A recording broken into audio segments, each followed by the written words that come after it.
Hello friends, आज की video competitive exam के पॉइंट ऑफ व्यू से बहुत ही इम्पोर्टेंट है, साथ ही एकेडमिक के पॉइंट ऑफ व्यू से भी खास है। जो वर्ड्स इस वीडियो में इंक्लूडेड हैं, इनका सही मीनिंग पता ना होने पर हम इनका गलत यूज़ करते रहते हैं। सही मीनिंग ज्ञात होने पर हम इनका बेटर वे में यूज़ कर पाते हैं। साथ ही हमारी वर्ड पावर भी स्ट्रॉन्ग होती है। बिना देर किए वीडियो को शुरू करते हैं। पहले वर्ड्स हैं अफेक्ट एंड इफेक्ट। अफेक्ट का प्रयोग वर्ब के लिए तथा इफेक्ट का प्रयोग नाउन के अर्थ में किया जाता है। एग्जाम्पल्स देखिए, sleeping late at night will affect his health. देर रात सोने से उसके स्वास्थ्य पर प्रभाव पड़ेगा। यहाँ पर अफेक्ट का यूज़ वर्ब को रिप्रेजेंट करने के लिए किया गया है। नेक्स्ट देखिए, the effect of his singing is great. The effect of his singing is great.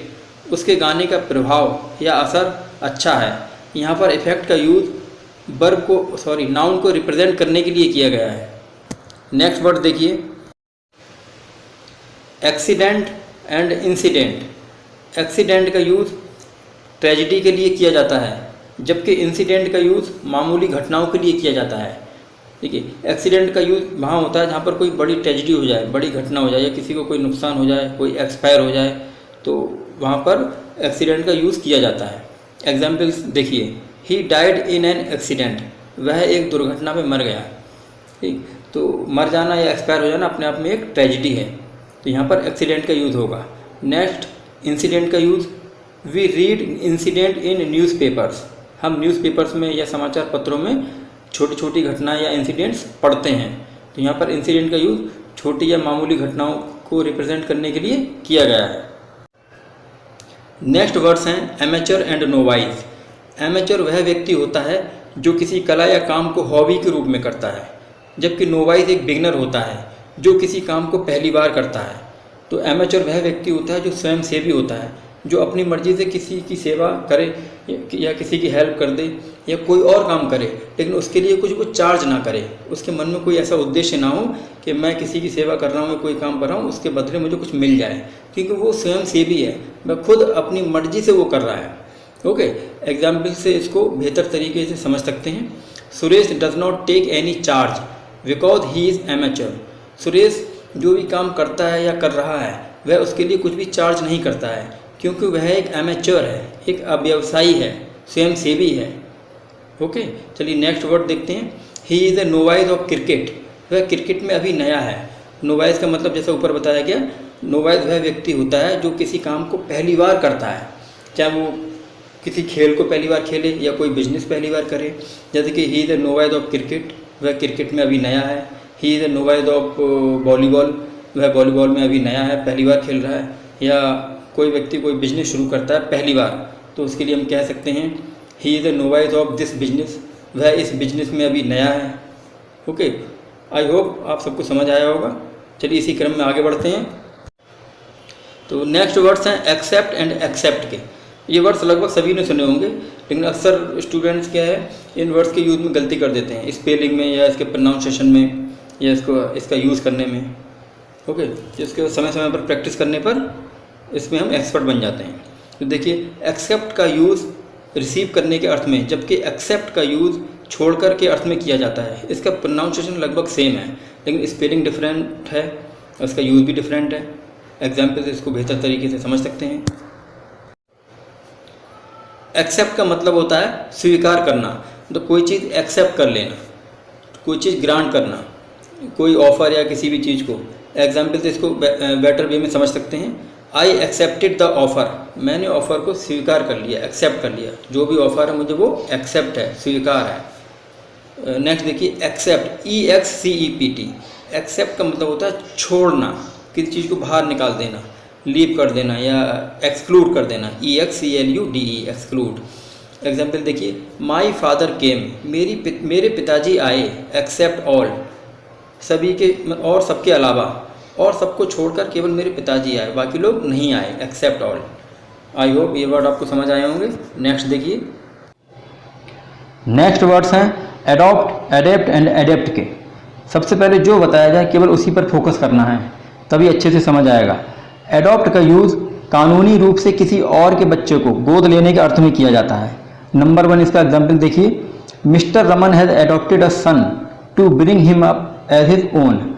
Mister Raman ने किसी के बेटे को गोद लिया है ताकि वो उसे अपना बेटा समझकर उसका पालन पोषण करे। ओके, नेक्स्ट देखिए, एडेप्ट, ADAPT, एडेप्ट। एडेप्ट का यूज़ सर्कमस्टांसेस। सर्कमस्टांसेस का मीनिंग होता है परिस्थितियाँ। तो परिस्थितियों के अनुसार खुद को ढाल लेना या अनुकूल बना लेना, बदल लेना।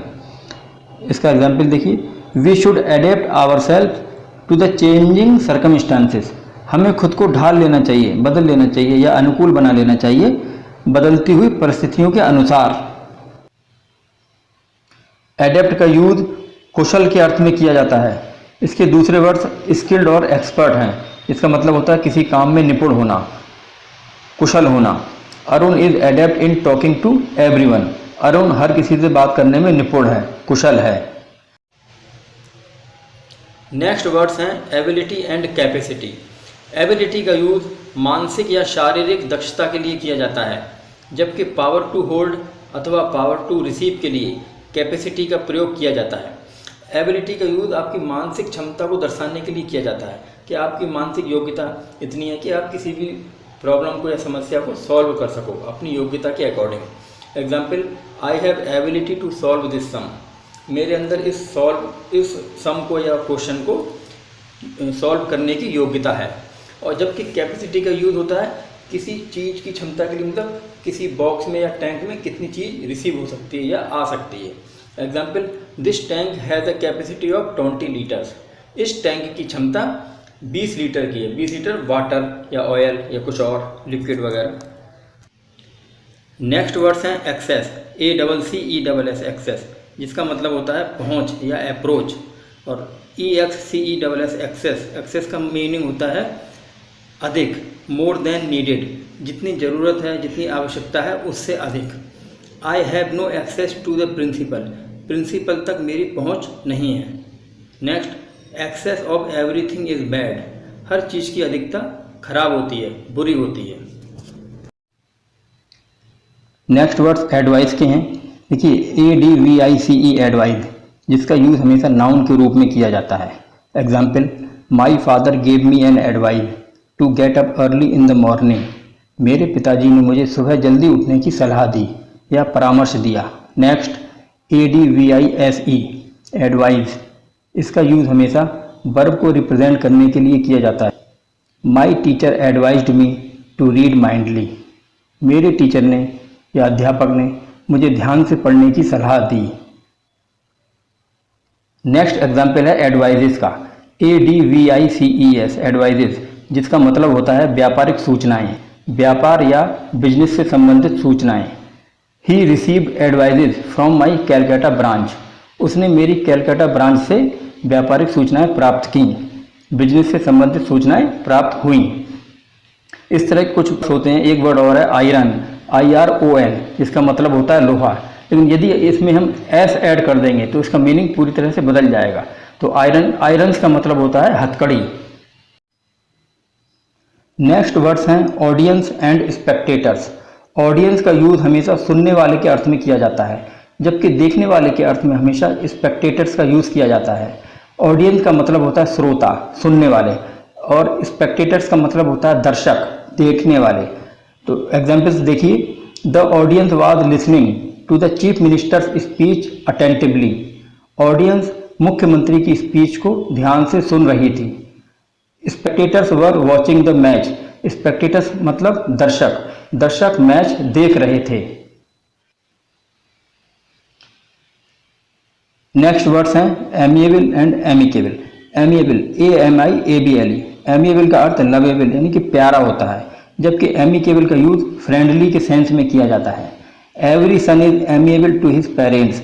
हर एक बेटा या पुत्र अपने माता पिता के लिए प्यारा होता है या प्यारा है। Next, there is amicable relationship between me and my neighbour. मेरे और मेरे पड़ोसी के बीच एमिकेबल यानी कि मित्रवत या फ्रेंडली रिलेशनशिप है। नेक्स्ट वर्ड्स हैं ऑलरेडी एंड ऑलरेडी। जो पहला वाला वर्ड है already, ALL, all, READY, ready, already, इन दोनों को सेपरेट लिखना पड़ेगा। ऑलरेडी का अर्थ होता है पूरी तरह से तैयार, सब तैयार। दे वर ऑलरेडी ऑन टाइम, वे सभी समय पर तैयार थे। नेक्स्ट वाला वर्ड है ऑलरेडी, पहले से ही। We have already completed our exercise, हमने पहले से ही अपनी एक्सरसाइज कंप्लीट कर ली है। नेक्स्ट वर्ड्स हैं कॉन्टिन्यूअस एंड कॉन्टिन्यूअल, जो कि एक ही रूट वर्ड कॉन्टिन्यू से बने हैं। दोनों का अर्थ लगातार के अर्थ में होता है, लेकिन दोनों में डिफरेंस है। कॉन्टिन्यूअस का मतलब लगातार बिना रुके किसी काम को करने के लिए होता है, जैसे कि आई एम स्टडिंग कॉन्टीन्यूअसली, मैं लगातार पढ़ाई कर रहा हूँ। जबकि कॉन्टिन्यूअल का अर्थ रुक रुक कर लगातार किसी काम को करने के अर्थ में होता है, जैसे कि यू आर वॉकिंग कॉन्टिन्यूअली और यूर वॉकिंग इज कॉन्टिन्यूअल। इसका मतलब यह है कि तुम लगातार लेकिन रुक रुक कर टहल रहे हो। मतलब कॉन्टिन्यूअल का यूज़ वहाँ पर होता है जहाँ पर किसी काम को लगातार किया जाए लेकिन बीच बीच में रेस्ट ले लेकर किया जाए, वहाँ पर हम कॉन्टिन्यूअल का यूज़ करते हैं। चलिए हम इन दोनों के यूज़ को एक और सेंटेंस से बेहतर तरीके से समझते हैं। जैसे कि एक सेंटेंस है, राम 1 घंटे से लगातार खेल रहा है। Ram has been playing continuously for an hour, Ram 1 घंटे से लगातार खेल रहा है। यहाँ पर हमने कॉन्टीन्यूस का यूज़ किया है। इसका अर्थ यह है कि राम 1 घंटे से लगातार खेल रहा होगा, 1 घंटे तक, यानी ना ही वो बीच में कहीं रुका होगा, ना ही उसने रेस्ट किया होगा। यदि हम कंटिन्यूअल का यूज़ करेंगे इसी सेंटेंस में तो Ram has been playing continually for an hour, तो राम 1 घंटे से लगातार लेकिन रुक रुक कर खेल रहा है। इसका अर्थ ये होगा, यानी कि वो राम खेल रहा होगा, खेलते खेलते बीच में रुक गया रेस्ट करने के लिए या पानी पीने के लिए 10-5 मिनट के लिए, उसके बाद उसने उस खेल को वहाँ से फिर से स्टार्ट कर दिया। तो यहाँ पर हम कंटिन्यूअल का यूज़ करेंगे। आई होप आपको बेहतर तरीके से समझ आया होगा। आगे बढ़ते हैं। नेक्स्ट वर्ड्स हैं एब्यूज़ एंड मिसयूज़। एब्यूज़ का यूज़ किसी भी चीज़ को गलत ढंग से इस्तेमाल करने के अर्थ में होता है, जबकि मिसयूज़ का यूज़ किसी भी चीज़ को सही ढंग से इस्तेमाल ना करने के अर्थ में होता है। दोनों का मीनिंग लगभग सेम है लेकिन यूज़ अलग है। नॉन लिविंग चीज़ों के लिए हम एब्यूज़ का यूज़ करेंगे और लिविंग चीज़ों के लिए जो कि चीज़ दिखती है, हम जिसको छू सकते हैं, टच कर सकते हैं, उसके लिए हम मिसयूज़ का यूज़ कर सकते हैं। एग्जाम्पल्स देखिए, you are abusing your stamina, आप अपनी स्टेमिना या पावर को एब्यूज़ कर रहे हो, उसका गलत इस्तेमाल कर रहे हो। And I misused my money, मैंने अपने पैसे का या धन का मिसयूज़ कर दिया, उसे सही ढंग से इस्तेमाल नहीं किया। बाई एनुअल एंड बाई एनियल दोनों ही बहुत ही इंपॉर्टेंट वर्ड्स हैं। बाई एनुअल का मतलब होता है साल में 2 बार होने वाला कोई भी घटना या कोई भी प्रोसेस जो कि एक साल में 2 बार हो जाए, उसको हम कहते हैं बाई एनुअल। एग्जाम्पल देखिए, we go to our grandparents home biannually, हम अपने ग्रैंड पेरेंट्स के घर साल में 2 बार जाते हैं या छमाही में जाते हैं। 6 महीने में चले गए, उसके बाद 6 महीने बाद फिर चले गए। नेक्स्ट है बाई एनियल। बाई एनियल का मतलब होता है 2 साल में 1 बार होने वाली घटना, जो कि हर 2 साल में 1 बार हो जाए। Ramesh pays his fee by annually, Ramesh अपनी फीस बाई एनियल मतलब साल में 1 बार जमा करता है। आई होप समझ आया होगा। आगे बढ़ते हैं। आज के लास्ट वर्ड्स हैं बेनिफिशिएंट एंड बेनिफिशियल। बेनिफिशिएंट का मतलब परोपकारी होता है, इसको फिलैंथ्रोपिस्ट भी कहते हैं। मतलब वह व्यक्ति जिसमें दूसरों के प्रति परोपकार करने की भावना हो। Jamal is beneficent to the poor, Jamal गरीबों के प्रति बेनिफिशिएंट है, परोपकारी है। नेक्स्ट देखिए, बेनिफिशियल का मतलब होता है लाभकारी, profitable. Exercise is beneficial to our health, exercise करना या व्यायाम करना हमारे स्वास्थ्य के लिए लाभकारी है, बेनिफिशियल है।